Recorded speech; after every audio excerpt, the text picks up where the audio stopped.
My name is Sheriff Joe Pelle, P-E-L-L-E, Boulder County Sheriff. So fortunately with this snow overnight, we had a tremendous project on extinguishing the fire. We're currently still at 6,025 acres in total burn size. Fire trucks and personnel are still in the area. They've been able to shift their focus from responding to flare-ups and helping with damage assessment, that kind of thing. As I said yesterday, our priority is to get residents back into their homes. To that end, we are reopening many parts of Superior and Louisville this afternoon.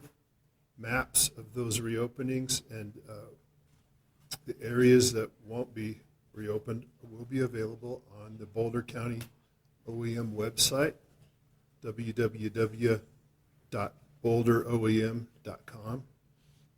Additionally, we've posted a list of damaged and destroyed structures. That list will be posted this afternoon. By the end of the day, I hope. It's continued to be refined, but it's also at the Boulder OEM website. I know that this information is going to be good news for some and horrible for others. I'd like to thank the staff that have been working so hard to make sure we have an accurate accounting of damaged and destroyed residential structures. Currently, the count for these structures, it's not final, but it's very close to final. In the city of Louisville, 553 destroyed homes, 45 damaged homes. In the town of Superior, 332 destroyed homes, 60 damaged. And in unincorporated Boulder County, that's the area basically west of Superior, back towards Marshall and Eldorado Springs, another 106 destroyed homes and 22 damaged. Totals confirmed so far to date and continue to be refined then are 991 structures destroyed and 127 structures damaged.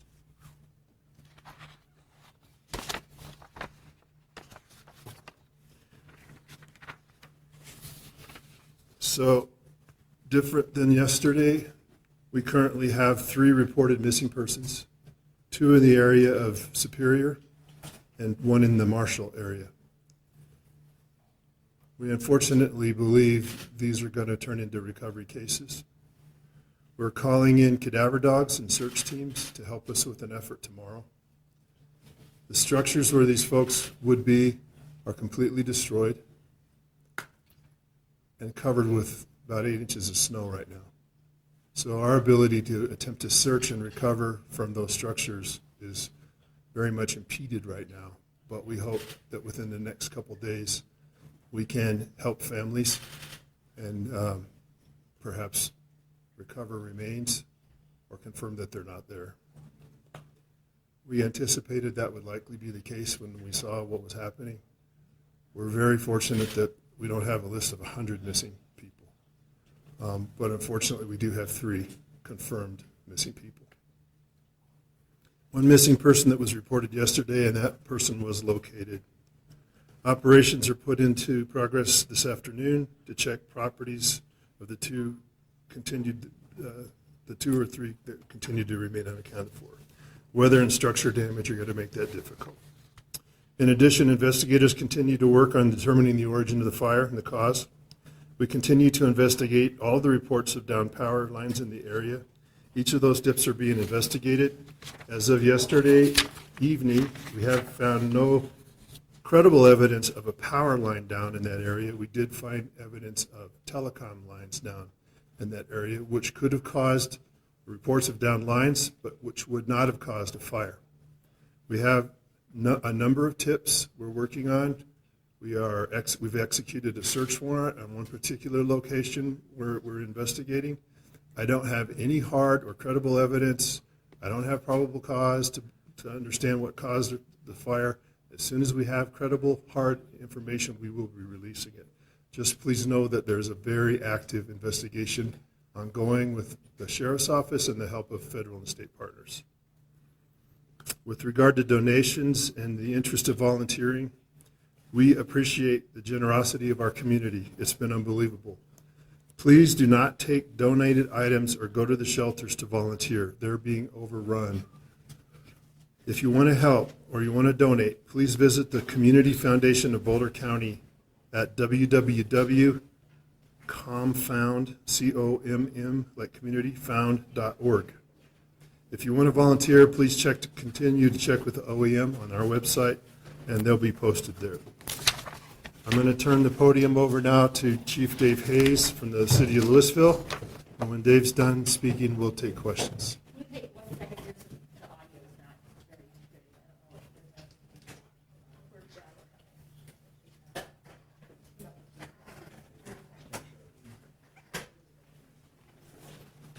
don't know Good afternoon.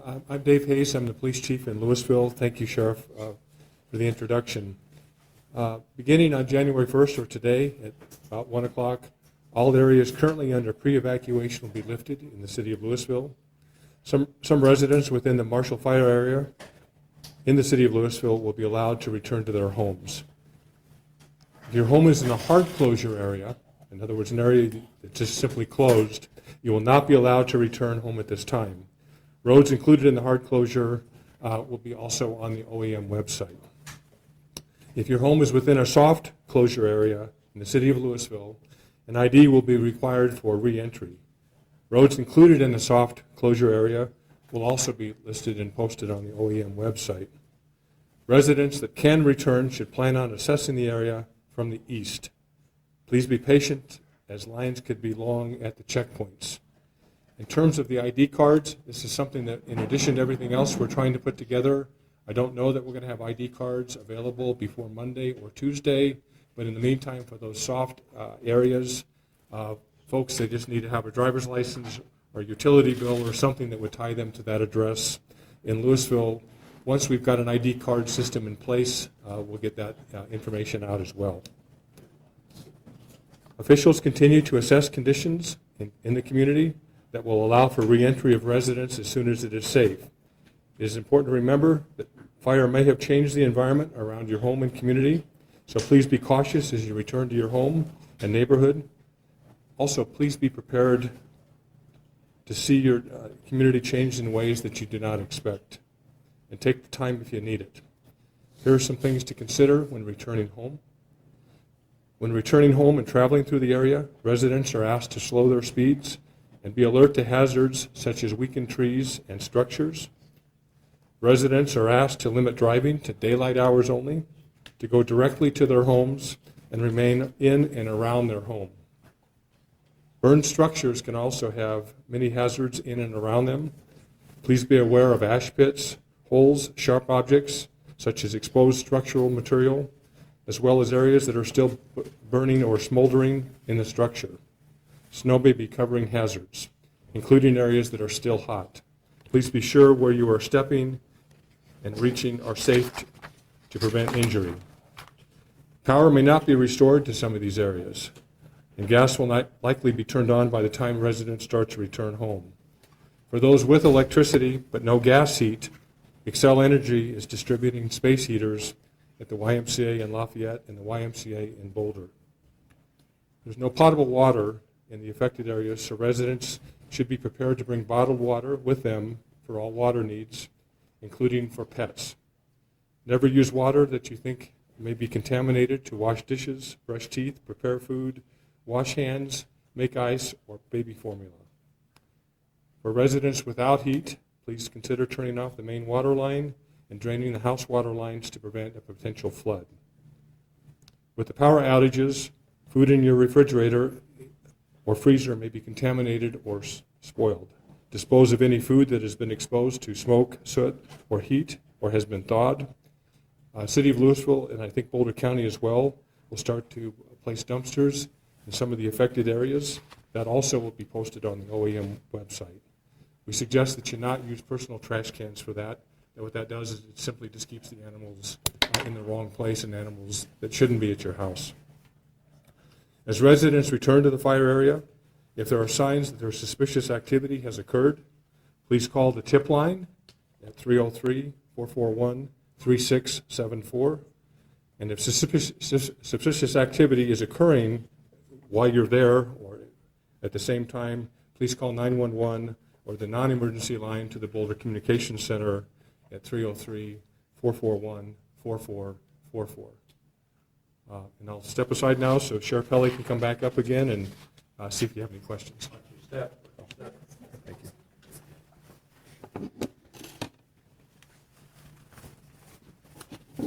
So for the media folks, I plan on meeting with you daily at 2 for the time being, because I think there's going to be interest in what's happening with recovery efforts and the investigation for a few days. So we'll just keep this time spot open, and probably this space, although once we open for business next week, we may have to move somewhere. We'll figure that out. We were having audio trouble a few minutes ago, so I'm going to repeat a couple things. First, I'm going to repeat the current count for damaged and destroyed structures. Apparently the audio wasn't good during that. So our current estimate, and I believe an estimate that's very close to being final, is that a total of 553 homes were destroyed in the city of Louisville and 45 were damaged. In the town of Superior, 332 homes were destroyed and 60 were damaged. And in unincorporated Boulder County, the areas outside of those town limits, 106 homes were destroyed and 22 damaged. That's a total of 991 structures destroyed and 127 structures damaged. I was also asked to repeat briefly about the investigation. We currently have not located down power lines. In the area, the reports were likely down telecommunication lines that we spoke about yesterday and not power lines. And secondly, we are actively investigating a number of tips that came in yesterday and last night from the community. One of those tips has resulted in us executing a search warrant on a property, and there are investigations underway and ongoing into the cause and origin of the fire. Do you have questions? Sheriff, can you say the search warrant that you guys have is for the address of 5325 Eldorado? I'm not going to confirm anything about locations or names or anything else until we have some more solid information. And then have you guys, the video that's been circulating on social media, Twitter specifically, of the shed that was on fire, is that part of your investigation? What can you say about that? It is. Can you say, are you looking at illegal burning as potentially a cause of the wildfire? We're looking at any cause of the wildfire. Are there still active hotspots that you're worried about? You know, I would say no, but I was driving home late last night in the snow and heard them dispatch on an apartment that recaught. You know, so there are still a lot of areas of heat in the burn zone, especially in the buildings themselves that burnt down. So I expect that we'll see smoke and maybe some rekindling for a period of a few days. Are you starting to suspect arson or carelessness or recklessness? We don't know. We're looking into the cause and origin of the fire, and if it turns out to be arson or reckless behavior with fire, we'll take appropriate actions. It was a red flag day, the day of the fire, so there shouldn't have been any burning of anything.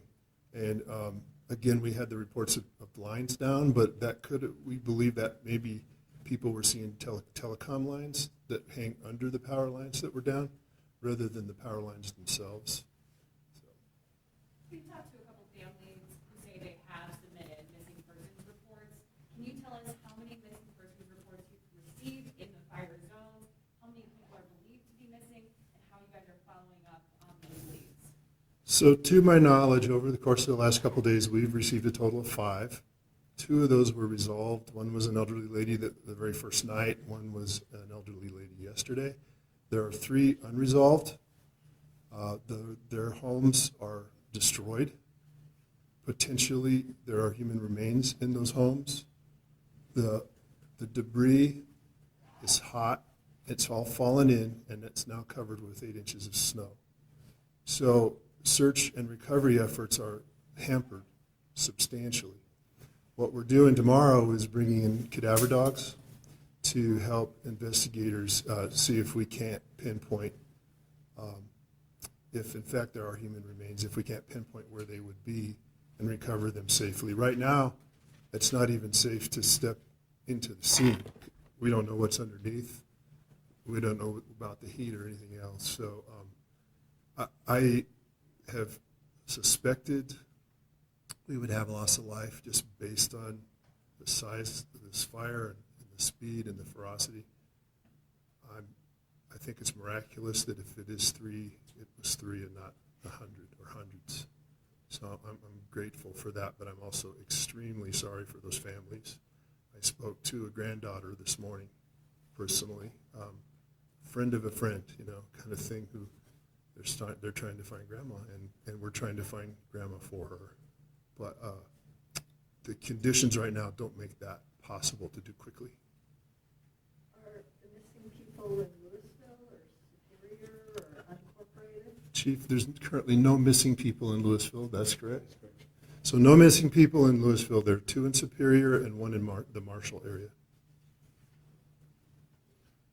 Has the snow hindered the recovery efforts or slowed it down? Well, so the snow is an awesome thing for fire, fire behavior, and it's a hard thing for crime scenes and recovery efforts and damage assessments and all those things. So it's a mixed blessing. Can you talk about what time evacuation orders went out to residents in Louisville? We've been hearing that some were not getting evacuation orders until their house was already on fire. I would have to look into that for you. I don't have that information offhand. Sheriff, do you have any kind of a ballpark estimate on when people will finally be allowed back in, when all evacuation orders will be lifted? I don't. I know that is the number one goal we've given the incident management team, is to return people to their homes as quickly as possible. Dave, do you have anything you want to add in regard to Louisville? Just in terms of the notifications to Louisville, I know we worked with the Boulder Sheriff's Office. Oh, thank you. I know we worked with Boulder Sheriff's Office, the Communication Center, and a number of Everbridge or reverse 911 calls went out Thursday afternoon. So again, as the sheriff mentioned, we'll certainly look into that, but I know a number of them went out because I was directly involved in making sure that they went out with a member of the sheriff's staff. So, and sometimes it's never enough time, sometimes it's not soon enough, but I know as we were getting reports about the fire, we continue to kind of broaden that reverse 911 calls that went out, and I know that a number of them did go out. And it's also not a perfect system. If you weren't already there, you may have had your cell phone plugged in, you may have had your home phone plugged in. It's just not a perfect system. So. All right. I think that'll probably wrap stuff up. We'll meet back here at 2 o'clock tomorrow afternoon.